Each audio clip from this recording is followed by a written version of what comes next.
Indian Accounting Standard 2 Inventories prescribes the accounting treatment for inventories such as determination of cost and its subsequent recognition as expense, including any write-downs of inventories to net realizable value and reversal of write-downs. In this audio, we shall learn about the basics of AS2. Let us first understand the scope of AS2. AS2 applies to all inventories except A. Financial instruments and B. Biological assets related to agriculture. In addition, it may also be noted that this standard does not apply to the measurement of inventories held by the following: A. Producers of agricultural and forest products, agricultural produce after harvest, and minerals and mineral products to the extent they are measured at net realizable value. B. Commodity broker trader who measure their inventories at fair value after deducting cost to sell the inventory. The ground rule of measuring inventories is that the inventories shall be measured at the lower of A. Cost and B. Net realizable value. In the next few minutes, let us understand how to arrive at the cost of inventories and net realizable value of inventory. Cost of inventories is equal to all cost of purchase plus cost of conversion plus other cost incurred in bringing the inventories to its current location and condition. On the other hand, net realizable value is equal to the estimate selling price in the ordinary course of business minus the estimated cost of completion and the estimated cost necessary to make the sale. Now let us explore the methodology of computing the cost of purchase. As per AS2, cost of purchase is equal to purchase price plus import duties plus taxes plus transportation plus handling cost plus any other direct cost minus trade discounts minus rebates minus any other direct deductions from purchase price.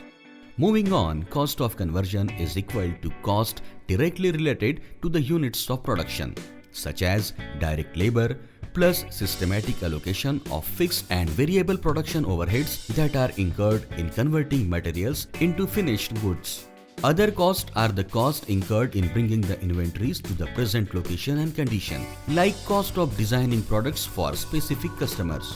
An entity shall ascertain the cost of inventories by applying proper technique and cost formula. If an inventory item is unique to the particular project, then the same needs to be identified individually and the cost needs to be assigned. For the cost of inventories other than above, first in, first out (FIFO) or weighted average cost formula can be applied.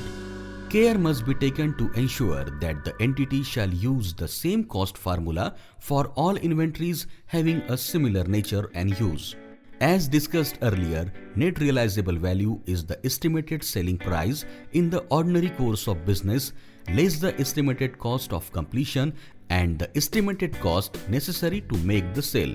The practice of writing inventories down below cost to net realizable value is consistent with the view that assets should not be carried in excess of amount expected to be realized from their sale or use.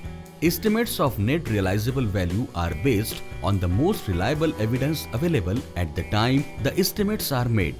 Recognition as an expense. When inventories are sold, the carrying amount of inventories shall be recognized as an expense in the period in which the related revenue is recognized. The amount of any write-down to net realizable value and all losses of inventories shall be recognized as an expense in the period in which the write-downs or loss occurs. The amount of any reversal or any write-downs of inventories arising from an increase in the net realizable value shall be recognized as a reduction in the amount of inventories recognized as an expenses in the period in which the reversal occurs.